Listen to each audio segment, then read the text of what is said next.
और मेरे प्यारे बच्चों, कैसे हैं आप लोग? मुझे पूर्ण विश्वास है आप लोग बहुत अच्छे होंगे। मैं रुपेश कुमार सिंह, आप सभी का हमारे जेएमडी क्लासेस में स्वागत है। आप हमारे channel JMD IAS and SSC classes को सब्सक्राइब करें और बेल आइकन दबाना तो बिल्कुल ना भूलें, ताकि रीजनिंग की जो भी वीडियो अपलोड हो इसकी सबसे पहले नोटिफिकेशन आपको मिले। चलिए, आज जो हम रीजनिंग का टॉपिक पढ़ेंगे वह हमारा है ब्लड रिलेशनशिप। ब्लड रिलेशनशिप में मेरे प्यारे बच्चों होता क्या है? हमें सबको पता है कि हमारे ग्रैंडफादर है, ग्रैंड मदर है, डॉटर इन लॉ है, नीस है, नेफे है, यानी हमारे चाचा हैं, चाची हैं, भगिना है, भगनी है, दादा है, दादाजी हैं, नानी जी हैं, नाना जी हैं, सबको पता है। लेकिन यहाँ पे स्टेटमेंट दिया गया, स्टेटमेंट से डायग्राम बनाना पड़ेगा, तब हमें बताना होगा कि कौन किसके साथ क्या रिलेशन है। ठीक है, चलिए हम क्वेश्चन से बेहतरीन तरीके से समझेंगे। हमारा पहला क्वेश्चन है,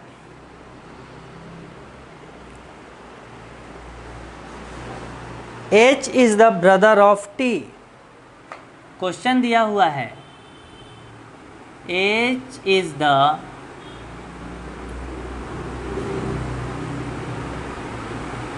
brother of T। H is the brother of T who is the wife of R। Who is the wife of R? Who is the wife of R? S is the son of R। S is the son of R। S is the son of R and husband of L। And husband of L। How is L related to T? How is L related? How is L related to T? First दिया हुआ है wife,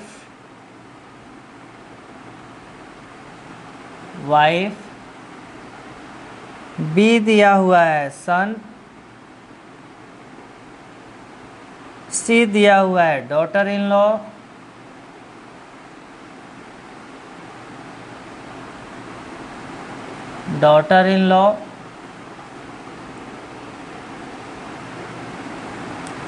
और D दिया हुआ है husband. ठीक है, देखिए मेरे प्यारे बच्चों, हम क्वेश्चन को अच्छे से समझते हैं। जैसे यहाँ दिया, सबसे पहले हमें डायग्राम क्वेश्चन के अकॉर्डिंग अच्छे से बनाना है। H is the brother of T, यानी H किसका भाई है? T का। तो यहाँ बनाइए H ब्रदर है, ब्रदर के लिए BR ऑफ T। अब ध्यान से देखिए, यह तीर का निशान किसके तरफ है? T की तरफ। तो H ब्रदर है T का, H ब्रदर है T का, यानी H तो हमें पता लग गया कि ये क्या है? मेल है, पर T अभी हमें पता नहीं है कि मेल है कि फीमेल है। अगला स्टेटमेंट से पता लग जाए तो अच्छी बात है, लेकिन इतना स्टेटमेंट से हमें बस यही पता है कि H क्या है? मेल है, क्योंकि ब्रदर है, ब्रदर भाई हमेशा मेल होता है। तो H ब्रदर है T का। T who is the wife of R। T जो है वह R की क्या है? वाइफ है। अब हमें पता लग गया कि T क्या है? फीमेल है, कि वाइफ हमेशा फीमेल होगी। तो T वाइफ के लिए WI शॉर्ट फॉर्म लिख देंगे। T वाइफ है किसकी? R की। S is the son of R। S जो है वह सन है। तो देखो मेरे प्यारे बच्चों, सन और सिस्टर दोनों एस से स्टार्ट होता है, तो सन के लिए क्या लिखेंगे? SO, और सिस्टर के लिए SI। तो देखिए S सन है R का। ठीक है, अब यहाँ दे एंड हस्बैंड ऑफ L। अब देखिए एस सन है आर का और एस हस्बैंड है किसका, एल का। तो एस जो है हस्बैंड के लिए चू, हस्बैंड है एल का। तो पूछ रहा है how is L related to T. अब पूछ रहा है कि एल जो है वह टी का क्या लगेगा, यानी एल टी का क्या लगेगा, टी एल का क्या नहीं लगेगा, ये नहीं पूछ रहा है, एल टी का क्या लगेगा। अब सिंपल देखिए, एस जो है हस्बैंड है इसका, तो ये पता लग गया कि एल हमारा क्या है, फीमेल है। क्या है, एल हमारा फीमेल है। एस जो है इसका सन है, क्या है, सन है। और टी जो है इसकी वाइफ है। तो ये फिक्स हो गया कि एस के ये क्या है, ये पापा हैं, फादर है, और ये मदर है। तो एस की किसी की अगर बीवी जो है किसी की वाइफ है, तो उस हस्बैंड के जो मदर फादर होंगे वह उसकी जो वाइफ होगी, इसकी वाइफ है, तो यह एल क्या है, एल एस की वाइफ है, और एस के ये पापा हैं और ये मम्मी हैं। तो एल इसकी क्या हो जाएगी, डॉटर इन लॉ, और आर की भी daughter in law. T L की क्या हो जाएगी, मदर इन लॉ, और आर एल की क्या हो जाएंगे, फादर इन लॉ, जिसको हिंदी में हम बोल देंगे ये हमारी सासू माँ है और इसके फादर हैं। ठीक है, तो एस और एल ये दोनों क्या हो गए, हस्बैंड वाइफ, जिसमें एस हमारा क्या है, मेल है यानी हस्बैंड है, एल हमारी क्या है, फीमेल है, और एस के ये फादर है और ये मदर है। तो एस के फादर है और मदर है, तो एल की जो एस की मदर है वो एल की क्या हो जाएंगी, बताओ, बोलो, मदर इन लॉ, और एल इसकी क्या हो जाएगी, डॉटर इन लॉ। तो हमारा ऑप्शन क्या हो जाएगा, सी, डॉटर इन लॉ। तो हमारे क्वेश्चन देखो कितने आसान है, सिंपल सी बात है कि किसी के बेटे का शादी होता है तो जो बहू आती है, ठीक है, वह जो बहू आती है अपने सास के लिए डॉटर इन लॉ हो गई, अपने ससुर के लिए भी डॉटर इन लॉ हो गई। ये सिंपल सा पता है, लेकिन स्टेटमेंट से जो लिख रहा है तो हम इसी में थोड़ा कंफ्यूज हो जाएंगे, तो आंसर गलत हो जाएगा। हमें कंफ्यूज होने की बिल्कुल भी आवश्यकता नहीं है। चलिए नोट डाउन कीजिए, अगला क्वेश्चन हम देखते हैं।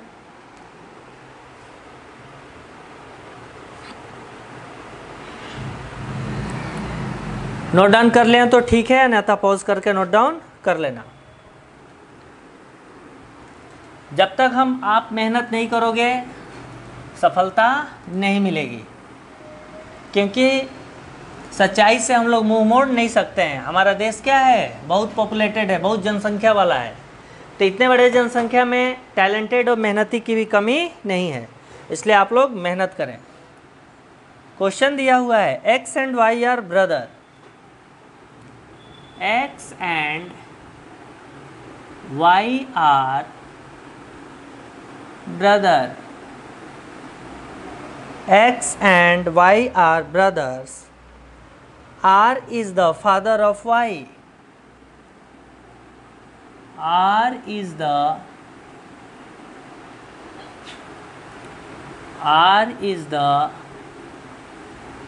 father of Y. R is the father of Y. T is the sister of S. T is the sister of S. T is the sister of S. Who is maternal uncle of X? Who is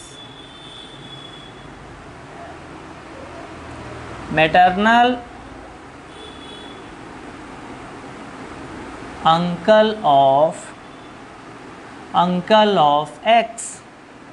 How is T related to R? How is T related to R? First option दिया हुआ है wife, option B दिया हुआ है sister, option C दिया हुआ है brother, option D दिया हुआ है मदर। ठीक है, चलिए देखिए मेरे प्यारे बच्चों, हम क्वेश्चन को ध्यान से समझते हैं, उसके बाद हम इसको सोल्व करते हैं। क्वेश्चन दिया हुआ है X and Y are brothers. Brothers का मतलब क्या होता है? भाई है। एक्स और वाई आपस में दोनों क्या है? भाई है। तो पहले यहाँ बना दीजिए, यह एक्स और यह वाई भाई हैं, तो दोनों की तरफ निशान, यानी एक्स भी मेल है, एक्स वाई का भाई है और वाई भी एक्स का भाई है। तो ब्रदर के लिए बी आर लिख दीजिए, ब्रदर। अब हमें अगला स्टेटमेंट है R is the father of Y. R जो है वाई का फादर है। ये आर जो है वह फादर है, फादर के लिए लिख दीजिए आर फादर हैं वाई के।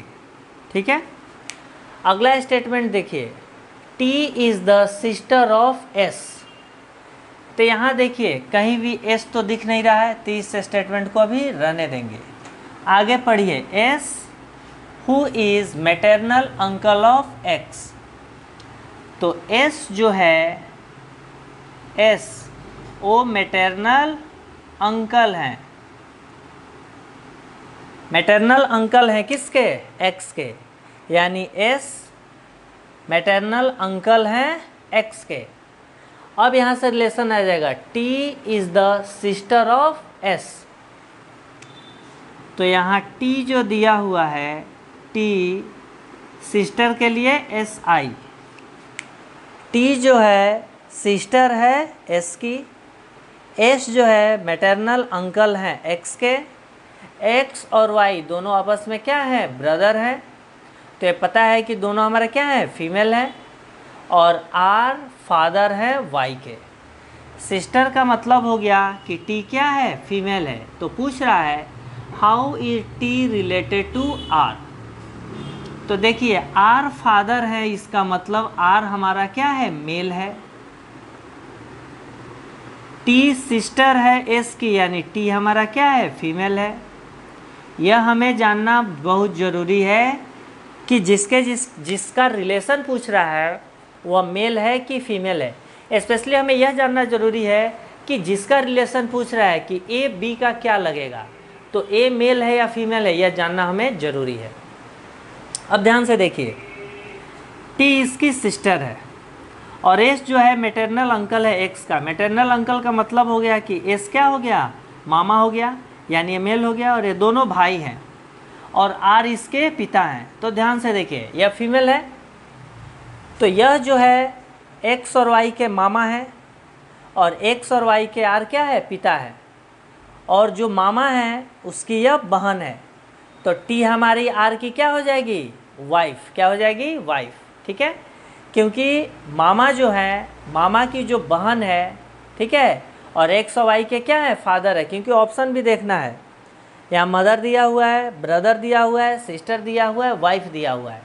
अगर यहाँ एक और कंडीशन हो सकता था, अगर यहाँ पे वाइफ के जगह पे सिस्टर इन लॉ दिया रहता, तो ये भी फिक्स है कि एक्स और वाई, एस की यह बहन तो है पर ज़रूरी नहीं है कि एक्स और वाई की मदर ही है। ऐसा भी हो सकता है, मौसी भी हो सकती है कि नहीं हो सकती है। लेकिन ऑप्शन में क्या है? वाइफ है, सिस्टर है, ब्रदर है, मदर है। तो आर की तो ये मदर भी नहीं है, ब्रदर भी नहीं है, सिस्टर भी नहीं है। तो दो ही कंडीशन हो सकता है, या तो टी आर की वाइफ है, या टी का रिलेशन पूछ रहा है आर से, तो या तो टी आर की वाइफ है या टी आर की सिस्टर इन लॉ है। तो सिस्टर इन लॉ का मतलब हो गया कि एक्स वाई की क्या है? मौसी है। ठीक है, तो मौसी यहाँ पे दिया हुआ है, मौसी यानी आंटी है। तो यहाँ पे सिस्टर इन लॉ तो दिया नहीं है, क्या दिया है? वाइफ। तो टी क्या हो जाएंगी? आर की वाइफ हो जाएंगी। ठीक है, तो मेरे प्यारे बच्चों क्वेश्चन बिल्कुल भी टफ नहीं आता है, हमें सारे एंगल से समझना है। हमें क्वेश्चन को जब सारे एंगल से समझ लेंगे तो क्वेश्चन आसानी से बन जाएगा। और रीजनिंग जो है बहुत ही बेहतरीन है, आपके सिलेक्शन में रीजनिंग का बहुत ही बड़ा इंपॉर्टेंट है। रीजनिंग का मतलब होता है फुल में फुल। अगर हमारे रीजनिंग में, और रीजनिंग की सबसे बड़ी खासियत क्या है कि बहुत कम समय में हम फुल में फुल आउटपुट कर सकते हैं। तो जिस चीज़ में कम समय में फुल आउटपुट कर सकते हैं वह हमारे सिलेक्शन का सबसे बड़ा ब्रह्मास्त्र है। तो हम रीजनिंग को इतनी बेहतरीन करें कि कोई भी क्वेश्चन आए तो हम रीजनिंग के लिए कहें जय हो, यानी रीजनिंग हमारे मुट्ठी में है। ठीक है, इसलिए जेएमडी क्लासेस को सब्सक्राइब करें, अपने दोस्तों के भी शेयर करें। और एक बात हमेशा याद रखें, सच्चाई यही है, यूनिवर्सल ट्रूथ है, ये आप आज माने या 10 साल बाद माने, सिलेक्शन तभी होगा जब आप पढ़ोगे। दुनिया के किसी के पढ़ाने से आपका सिलेक्शन नहीं हो सकता है, सिलेक्शन तब होगा जब आप पढ़ोगे। पढ़ाने का एक फैक्टर होता है कि जितने क्वेश्चन पढ़ाया जाए वो सारे क्वेश्चन आपको समझ में आना चाहिए बाय कॉन्सेप्ट। अगर कॉन्सेप्ट से समझ में नहीं आ रहा है तो आप अच्छे नहीं कर सकते हैं, यानी जो समझाया जा रहा है अच्छा नहीं समझाया जा रहा है। यानी कॉन्सेप्ट होनी चाहिए और एग्ज़ाम का जो रिक्वायरमेंट है उसको फुलफिल करे। यह रिक्वायरमेंट होनी चाहिए, यह होनी चाहिए टीचर की क्वालिटी। तो आप हमारे जेएमडी क्लासेस को सब्सक्राइब करें और हमारा जेएमडी क्लासेस बेहतरीन है। ठीक है, ऐसा आपको कहीं भी नहीं मिलेगा। Okay, thank you.